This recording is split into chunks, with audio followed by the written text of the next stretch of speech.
Assalamualaikum warahmatullahi wabarakatuh. Alhamdulillah, salatu wassalamu ala rasulillah, amma ba'd. Kaum muslimin yang dirahmati Allah subhanahu wa ta'ala, orang-orang yang mereka ini berakidah Asy'ariyah, ketika mengomentari kita yang berakidah Ahlussunnah wal Jamaah di dalam menetapkan dan meyakini nama dan sifat Allah, maka mereka mengatakan bahwasanya kita ini adalah orang-orang yang berakidah Mujassimah atau Musyabbihah, menjisimkan Allah, meyakini Allah subhanahu wa ta'ala memiliki jism atau jasad seperti makhluk, dan kemudian menyamakan sifat Allah seperti sifat makhluk. Na'udzubillah min dzalik. Padahal tidak pernah kita Ahlussunnah wal Jamaah memiliki akidah yang sesat seperti itu. Ketahuilah kaum muslimin bahwa kita Ahlussunnah wal Jamaah menetapkan nama dan sifat Allah dengan 4 ketentuan, sebagaimana yang disebutkan oleh Syekhul Islam Ibnu Taimiyah rahimahullah di dalam kitab beliau Al-Aqidah Al-Wasithiyah, bahwasanya Ahlussunnah wal Jamaah menetapkan nama dan sifat Allah dengan apa yang telah ditetapkan oleh Allah dan Rasulnya, dengan tanpa tahrif, ta'til, takyif, juga tanpa tamsil. Tidak menyelewengkan atau memalingkan makna dari nama dan sifat Allah kepada yang lain, tidak menolak nama dan sifat Allah, tidak memikirkan bagaimana bentuk dan sifat Allah, dan tidak pula menyerupakan nama dan sifat Allah seperti makhluk. Jadi dari mana kemudian bisa dikatakan Salafi ini berakidah Mujassimah? Nah, tuduhan Mujassimah orang-orang Asy'ariyah terhadap Salafi ini rupanya membuat risih seorang dai dari negeri jiran, dari Malaysia, yaitu Ustadz Dr. Rozaimi Ramli. Dan kemudian beliau angkat bicara menanggapi tuduhan dari orang-orang Asy'ariyah. Kita simak videonya. Tentang Wahabi bukan kerana dia sebab fiqh ni, bukan sebab tak kunut ni, sebab dia orang kata Allah tu sama macam makhluk. Siapa kata? Siapa yang kata Allah macam makhluk? Kalau dia kata Allah macam makhluk, kafir dia. Wahabi tak pernah cakap, orang yang dituduh Wahabi tak pernah cakap Allah macam makhluk. Cuma kita kena tahu, Ahli Sunnah ni luas. Ahli Sunnah ni ada aliran-aliran yang tertentu. Ada aliran yang pegang macam mana yang Tuhan sebut dalam Quran, macam mana yang Nabi sebut dalam hadis. Dia orang tak takwil, dia orang serahkan maknanya kepada Allah, tapi dia orang isbatkan makna tu. Dia orang kata Allah macam tu, macam mana yang Allah sebut dalam Quran, macam itulah kami sebut. Tapi Allah tak sama dengan makhluk. Adakah dia kafir? Dengan dia tetapkan apa yang Allah Ta'ala sebut dalam Quran, adakah dia kafir? Takkan dia kafir ikut Quran? Takkan Quran boleh menyebabkan orang jadi kafir? Ada orang dia takwil. Lepas tu saya dengar seorang ustaz ceramah.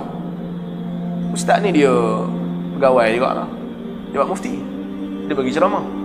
Saya dengar dia kata, tuan-tuan, siapa yang pegang kepada zahir ayat-ayat sifat ni boleh membawa kepada kufur.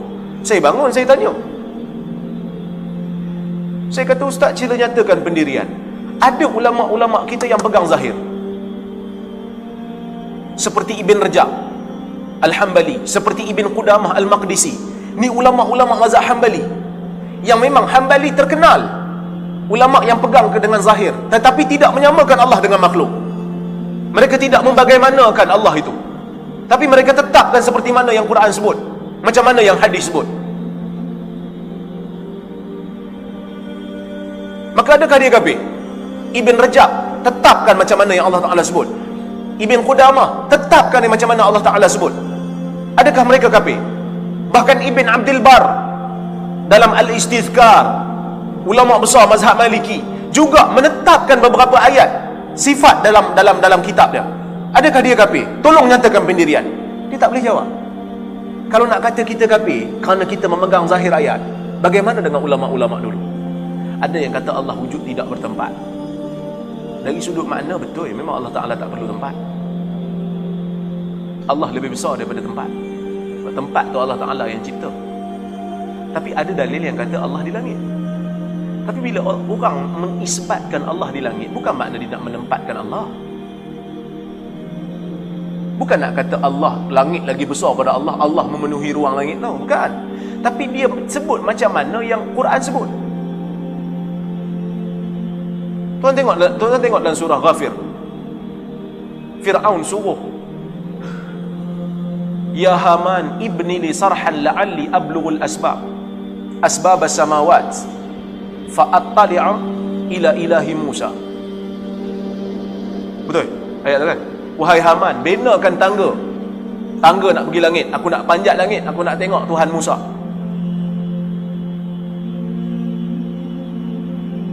Sebab Musa kata Tuhan dia kat langit.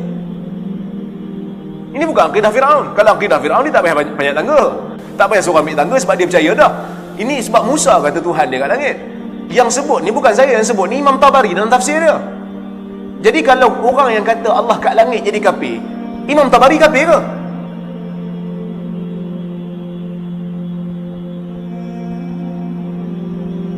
Orang yang kata Allah di langit, dia bukan kata Allah Ta'ala bertempat. Dia tak kata, tapi dia kata macam mana Tuhan kata. Tuan-tuan, Asy'ariyah percaya kita akan tengok Tuhan. Mazhab Asy'ariyah yang dipegang dalam negara ni percaya kita akan tengok Tuhan di hari kiamat. Tuan-tuan, tengok ni, bila kata kita boleh tengok Tuhan, bukankah bila tengok tu makna Tuhan mesti berada di satu tempat baru kita boleh tengok? Mesti ada arah. Sedangkan Tuhan tak ada arah. Tuhan tidak bertempat. Tapi macam mana dia boleh percaya kita boleh tengok Tuhan dalam keadaan dia kata kita tengok Tuhan dengan cara dia lah. Kita tengok Tuhan tanpa tempat. Boleh pula. Sebab tadi bila kita kata Tuhan bila di langit tapi bukan bertempat, tak boleh macam tu. Mana boleh, akal tak boleh faham. Tapi yang ni dia boleh faham lah. Bila kata tengok, kan Mu'tazilah dia tolak, dia guna akal, dia kata tak boleh. Mana boleh tengok Tuhan? Bila tu tengok mesti ada arah. Dan bila tengok mesti benda yang ditengok berada di satu tempat. Mesti jarak sesuai, mesti ada cahaya baru boleh tengok. Tapi dia kata kita tengok cara Tuhan lah. Tengok Tuhan, cara Tuhan lain lah. Tuhan tak mesti berada di satu tempat, kerana Tuhan, Maha Suci Tuhan daripada mengambil sifat tempat. Yang tu boleh pula dia percaya. Macam itulah Salafi faham. Macam itulah orang Hanabilah faham, orang mazhab Hanbali faham. Dia kata kami sebut macam mana Tuhan sebut, tapi kami tak tahu macam mana. Nanti tanya Tuhan. Jadi kita belajar akidah, tuan-tuan. Kita bukan nak bergaduh. Kita belajar akidah, kita nak beriman. Ada orang dengan Asy'ariyahnya, ada orang dengan Salafiyahnya. Masing-masing ahli sunnah. Kalau orang tanya kita, kita jawab pandangan yang kita rasa tepat. Tapi kita tak sekali-kali menyamakan Allah dengan makhluk. Hasya lillah, mengambil sifat makhluk. Bukan Allah yang bersifat dengan sifat makhluk. Allah tidak bersifat dengan sifat makhluk. Tak ada orang yang sebut Allah macam makhluk. Tak ada. Kalau ada, dia kafir. Kalau ada, dia kafir. Kaum muslimin yang dirahmati Allah Subhanahu wa taala, kalau kita merujuk kepada akidah para salaf, tidak ada mereka yang mengatakan bahwasanya Allah ada tanpa tempat. Allah maujud bila makan. Allah tidak bertempat. Allah tidak di atas, tidak di bawah, tidak di samping. Mereka semuanya meyakini bahwasanya Allah istiwa alal arsy, tinggi di atas arsy, terpisah dengan makhluknya. Banyak ayat-ayat yang mengatakan bahwasanya Allah Subhanahu wa taala istiwa alal arsy. Allah Subhanahu wa taala mengatakan, Allahul ladzi khalaqas samawati wal arda wa ma bainahuma fi sittati ayyam tsumma stawa alal arsy. Allah yang menciptakan langit dan bumi dan apa yang ada di antara keduanya di dalam 6 masa, kemudian dia istiwa alal arsy. Al-Hafiz Al-Imam Ibnu Katsir rahimahullah ketika berkata tentang kata summa stawa alal arsy, lalu dia istiwa di atas arsy, beliau mengatakan pandangan yang kami ikuti berkenaan dengan masalah ini adalah pandangan salafus soleh, seperti Al-Imam Malik, Al-Imam Auza'i, Al-Imam As-Sauri, Al-Imam Asy-Syafi'i, Al-Imam Ahmad, dan imam-imam lainnya sejak dulu sampai sekarang, yaitu membiarkan ayat tersebut seperti apa adanya, tanpa takyif, mempersoalkan kaifiyahnya, hakikatnya, bagaimananya, tanpa tasbih, tanpa menyerupakan Allah dengan makhluknya, dan tanpa ta'til, dan tanpa penolakan. Dan setiap makna zahir yang terlintas pada benak seseorang yang menganut faham musyabbihah, yang menyerupakan Allah dengan makhluk, maka makna tersebut sangat jauh dari Allah. Karena tidak ada sesuatu pun dari ciptaan Allah yang menyerupai Allah Subhanahu wa ta'ala. Allah Subhanahu wa taala sendiri mengatakan, "Laisa kamitslihi syai'un wa huwas samiul basir." Tidak ada sesuatu pun yang serupa dengan Allah, dan Allah lah yang Maha mendengar lagi Maha melihat. Al-Imam Nu'aim bin Hamad Al-Khuzai, guru Al-Imam Bukhari, beliau mengatakan, barang siapa yang menyerupakan Allah dengan makhluknya, maka dia kafir. Dan barang siapa yang mengingkari sifat Allah yang telah Allah Subhanahu wa taala berikan untuk dirinya sendiri, berarti dia juga telah kafir. Barang siapa yang menetapkan bagi Allah Azza wa Jalla setiap apa yang disebutkan pada ayat-ayat Al-Quran yang jelas dan hadis-hadis yang sahih dengan pengertian yang sesuai dengan kebesaran Allah, serta menafikan segala kekurangan dari Allah Subhanahu wa taala, berarti dia telah menempuh jalan hidayah. Itulah akidah Ahlussunnah wal Jamaah, yaitu menetapkan bagi Allah Azza wa Jalla dengan setiap apa yang disebutkan oleh Allah Subhanahu wa taala di dalam ayat-ayat Al-Quran yang jelas, dan yang disebutkan di dalam hadis-hadis yang sahih dengan pengertian yang sesuai dengan kebesaran Allah Azza wa Jalla, serta menafikan segala kekurangan, karena Allah Subhanahu wa taala adalah satu-satunya zat yang maha sempurna. Jadi Allah Subhanahu wa taala istiwa 'alal arsy itu sesuai dengan kebesaran Allah Subhanahu wa taala. Makanya tidak ada riwayat para sahabat ketika turun ayat Ar-Rahmanu 'alal arsy istawa, kemudian mereka bingung bagaimana istiwanya, bagaimana itu arsy, di mana arsy, berarti Allah butuh kepada tempat. Tidak ada riwayat mereka menanyakan seperti itu, karena mereka faham. Bahkan Al-Imam Malik rahimahullah ketika ditanya tentang istiwa Allah, ada yang bertanya, bagaimana istiwanya Allah 'alal arsy? Maka beliau menjawab, al-istiwa'u ghairu majhul. Istiwanya Allah maklum, sudah diketahui maknanya. Wal kaifu ghairu ma'qul. Dan kaifiyahnya, bagaimananya, itu tidak akan dapat dicapai nalar, tidak akan bisa difahami dengan akal, tidak akan diketahui. Wal imanu bihi wajib, dan beriman kepadanya wajib. Wassu'alu anhu bid'atun, bertanya tentang hal tersebut itu adalah perkara bid'ah. Wama araka illa dhalla, dan aku tidak melihatmu kecuali di dalam kesesatan. Kemudian diusirlah orang tersebut dari majelis Al-Imam Malik rahimahullah. Al-Imam Malik rahimahullah berakidah bahwasanya Allah istiwa 'alal arsy. Apakah kemudian dikatakan akidah beliau mujassimah? Na'udzubillah min dzalik. Rasulullah sallallahu alaihi wasallam mengatakan Allah punya wajah. Kita mengimani, meyakini, tidak menolak bahwasanya Allah Subhanahu wa taala punya wajah. Tidak memalingkan maknanya, tidak menyerupakan dengan makhluk, dan tidak memikirkan bagaimana wajah Allah. Laisa kamitslihi syai'un. Jadi ketika mengatakan bahwa orang-orang salafi ini memiliki akidah mujassimah, maka itu adalah tuduhan dusta, tuduhan-tuduhan tanpa ilmu. Syekh Muhammad bin Shalih Al-Utsaimin rahimahullah di dalam kitabnya Syarah Aqidah Al-Wasithiyah menjelaskan bab-bab tamsil yang harus kita hindari.